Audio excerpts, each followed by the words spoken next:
favorite elements in floor work, which I'm calling a back handspring.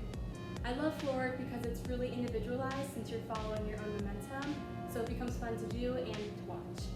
I love this move of the back handspring because once you get past the intimidation and your body starts to retain the momentum of it, you can really spice it up and add new endings, beginnings, and variations to it. So let's get started. Step one, you want to warm up, especially your back and your abs, and you just want to make sure that you come stretched and ready to go before trying this move.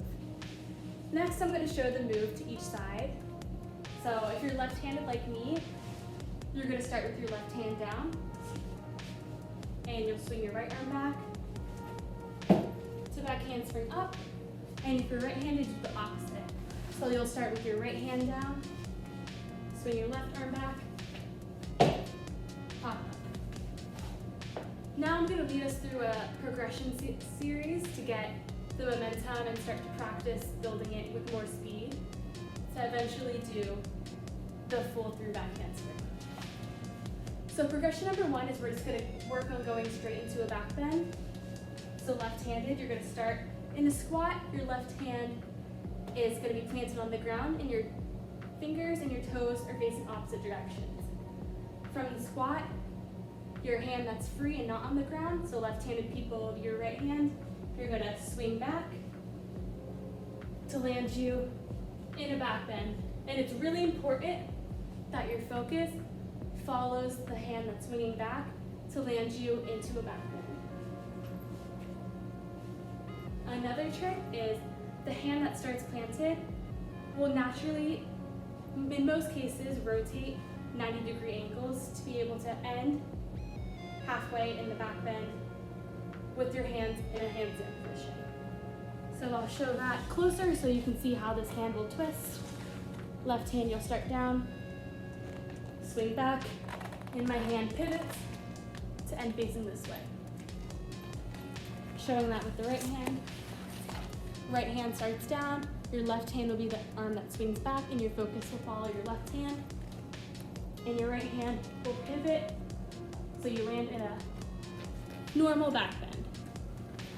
Progression number two is we're going to work on the ending of it, so coming out of the back bend. So to do that, we will practice a handstand pop.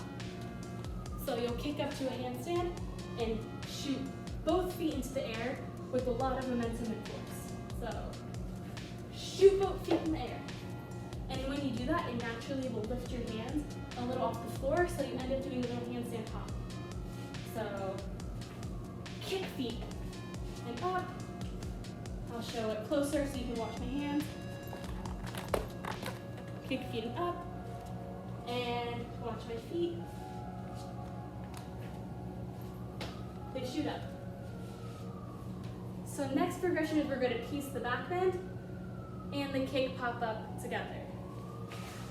Starting with the left hand down for lefties, you're going to throw yourself into a back bend, and you can kick up to a handstand and pop you up to standing. So showing that again, and it's okay if you take a pause between the back bend and the kick over, and you can kick off of both feet or one foot at a time, which is what I'm doing. Back bend, kick, pop. Doing that same progression to the right side. Your right hand starts down, and you back bend, kick, pop. Once you get the progression and momentum of that version, you can try to piece it together. So you take all your force from your legs from the initial squat, and you don't do a second plie in the back bend. So showing that, from the first squat, you bend your knees, throw yourself back, and pop. And you can either pop off of both feet from the squat or kick 1, 2.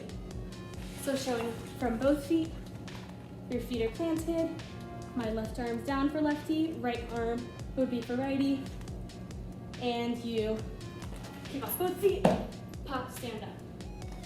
Kicking off 1 and then 2 feet, or 1 foot at a time. You'll throw the same foot, that arm is swinging back, that same side first, and then the opposite one. So Kick 1, 2, pop, stand up. A trick to going straight backwards, since it's scary because you can't see where you're going, is to really focus on your hand following the arm that's swinging back to land you with your focus down. Because as soon as that hand plants down, you're able to see the floor, and from there your body only goes up. So you're able to see where you're going. If you still feel like going backwards is not for you, then you can take the same move, but bank it over your shoulder at an arc sideways instead of arcing backwards.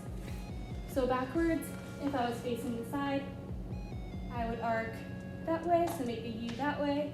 And if I was going sideways, facing the front, I would arc towards my guitar instead of towards my TV.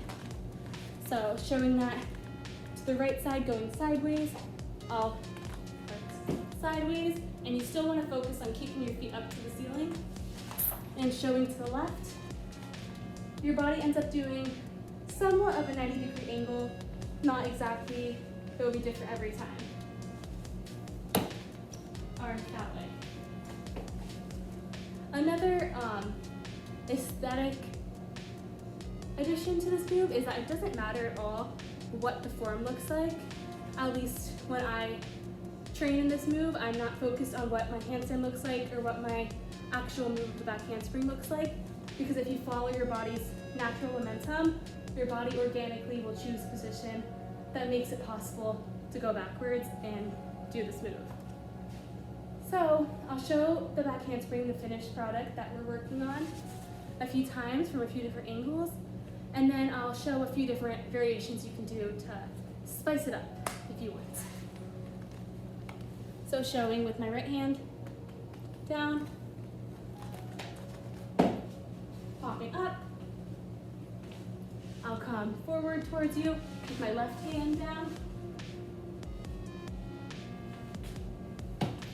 popping up, and back down. I'll show a few variations that you can do to work on this move or to add a new beginning, middle, or ending to it. So first, if you are still wanting to go backwards and you've already figured out how to go sideways and your body knows the momentum of when to shoot your legs up, which is as soon as your hand touches the ground, that means you're already arched back, so your legs should focus only on popping up. So the two things to focus on during this move are throwing your head and arm back, which doing so will be able to counterbalance so your legs are able to lift off the floor and pop up. So you throw your arm back and then you kick your legs up. So 1, 2. So 1, 2. And if you still want to focus on the initial swing back, and I know it's scary to go directly backwards, but you want to focus on only taking one plie from the initial squat, you can do this little trick that I sometimes practice, is just doing a half version of the move. So touching that hand down with the squat, coming back. Hand down, coming back. Once you feel like you got that and your focus, again, you really just want to focus on planting the hand that's swinging back down. That's step 1. Step 2 is just popping up. So arch back, pop up. I'll show 3 different variations you can do to spice this move up if you want to add a new ending, or if you feel like you have the first version I taught. The first variation is you can do it one-handed, which this one is pretty self-explanatory. You'll start with the hand planted, so left-handed will be left hand planted, right will be right hand planted for right-handers, and from your hand planted, the arm that swings back just won't touch the floor. So for this one, you really, really, really want to focus on popping the legs up, because that will take the weight out of your arm and into your feet kicking into the air, so that it's not relying on your arm to lift your entire body weight. So showing that, one hand planted, swing, pop up. If you want to add a new ending to it, you could worm it down, you could flip your hands. So I'll show both variations with the worm down. After your hand meets the other hand, you just want to ripple through your spine like you're doing a reverse worm. Or maybe that's the regular worm. I don't know. So hand plants, roll down.